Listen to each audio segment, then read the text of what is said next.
আল্লাহর হাবিবের বুখারীর হাদিস, বুখারী মুসলিমের হাদিস। নবীজি সাল্লাল্লাহু আলাইহি ওয়াসাল্লাম বলেন, একটু খেয়াল করেন, রিয়াদুস সালেহিন 15 নম্বর হাদিস, 33 নম্বর পৃষ্ঠা, প্রথম খণ্ড। আপনি খুললেই পাবেন বুখারী মুসলিমের হাদিস কোটেশন। আল্লাহর হাবিব বলেন, মরুভূমির বিশাল প্রান্তরে দীর্ঘদিনের যাত্রা করার জন্য একজন ব্যক্তি তার রসদ, তার সামানা, তার যাবতীয় কাজগুলি সবকিছু, সামালপত্র, টাকা পয়সা, তারপরে খাবার দাবার, পানি যত আছে সব উট বোঝাই করে নিল।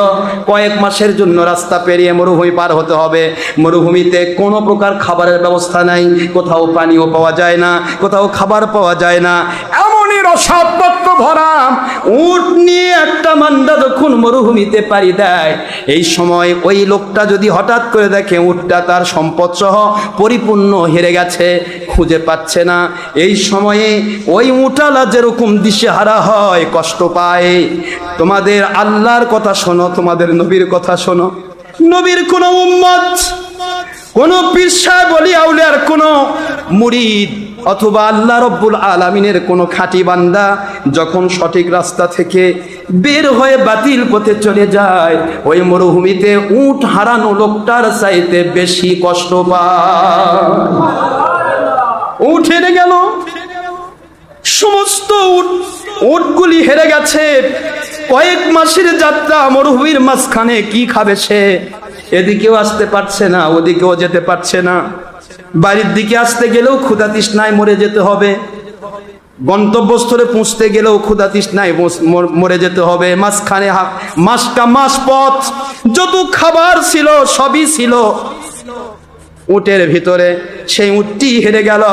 এই মানুষটা যেরকম সর্বহারা নিজেকে মনে করে, কষ্ট মনে করে, তার চাইতে বেশি কষ্ট মনে করে কোনো আল্লাহর ওলি উলিল আমর যদি তার কোনো মুরিদকে হেরে ফেলে, আল্লাহর হাবিব যদি কোনো উম্মতকে হেরে ফেলে, আল্লাহ পাক যদি কখনো কোনো বান্দাকে হেরে ফেলেন, জোরে বলুন সুবহানাল্লাহ।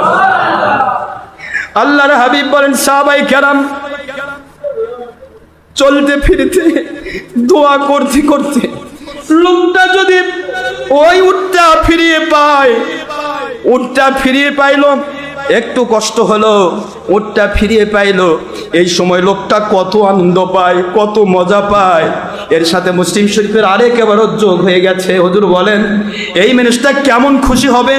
সাহাবায়ে কেরাম বলেন, আল্লাহর বন্ধু, উট হেরে গেলে সামনে যেতেও বিপদ, পিছে যেতেও বিপদ, মরে যাওয়া ছাড়া উপায় নাই।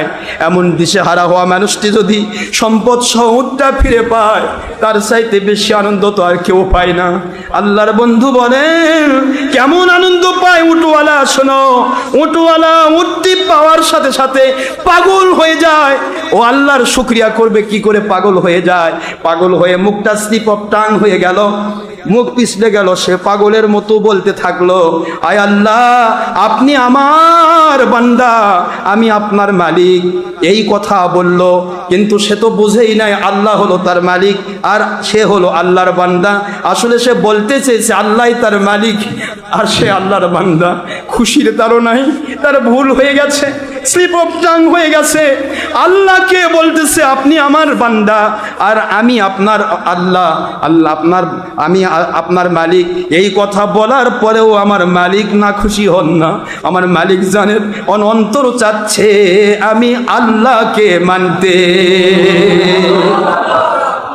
ও ভুল করেছে, মানুষের তো ভুল হবেই, স্লিপ অফ টাং হয়েছে, কিন্তু তো ভুল করেছে, এটা তো ভুল, মুখ দিয়ে বের হয়েছে বলে সে কাফের হবে না।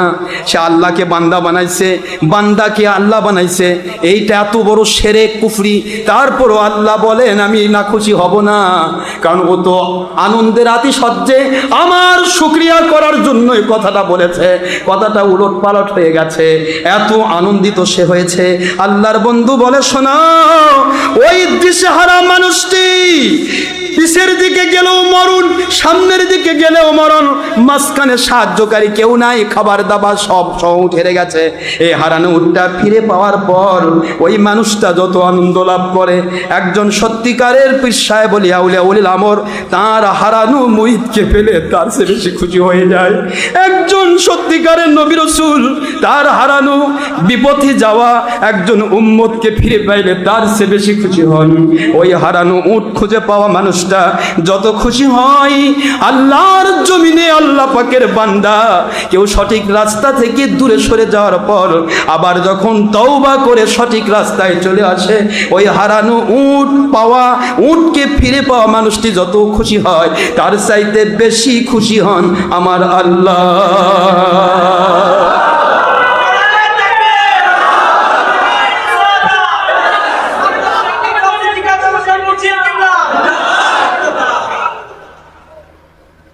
এই জন্য তওবার এত গুরুত্ব দেওয়া হয়েছে। তওবার গুরুত্বই হচ্ছে এটা। এই জন্য সকল নবী রাসূল আলাইহিস সালাম তওবা করিয়েছেন, বায়াত করিয়েছেন। সকল ওলিয়া উলিয়াগণ উলিল আমর তারা তওবা করান, বায়াত করান। সুবহানাল্লাহ বলবেন না জোরে? উদ্দেশ্য একটাই, একটা বান্দা ভুল করেছে, সারাটা জীবন গুনাহ করেছে, গুনাহ করার পরে ওই বান্দারা যখন ফিরে আসতে চায়, আমার মালিক এত খুশি হন, এত খুশি হন, আমার মালিক খুশি হন, নবী খুশি হন না? নবী খুশি হন, ওলি খুশি হন না? এটাই আতিউল্লাহ, আতিউর রাসূল, উলিল আমরি মিনকুম। এই তিন কন্ডিশন খুশি হয়ে যায়, যার কারণে প্রত্যেক নবী রাসূলের টার্গেট ছিল কি করে মানুষকে তওবা করান যায়। এরা তো গুনাহগার, অন্য যেন তওবাতে যেন স্বীকৃতি পায়, তওবাতে যেন উৎসাহিত হয়, অনুপ্রেরিত হয়, ইন্সপিরেশন পায়। এই জন্য নবী রাসূলগণ প্রথম তওবা করে দেখিয়ে দেন। এটার উদ্দেশ্য নবী রাসূল ভুল করা নয়।